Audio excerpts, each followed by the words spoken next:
Mainit-init na chismis. Ito nga ang full video ni Donnie and Belle.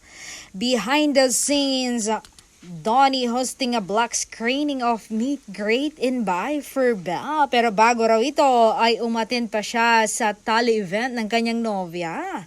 At sabay pa silang nag-dinner die. Iba talaga si Master pag bumawi sa nobya sa mga oras na wala siya sa tabi nito pag busy nga siya sa trabaho.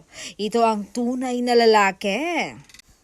And whatever relationship that they have, I really love their support system. And those smiles really means a lot.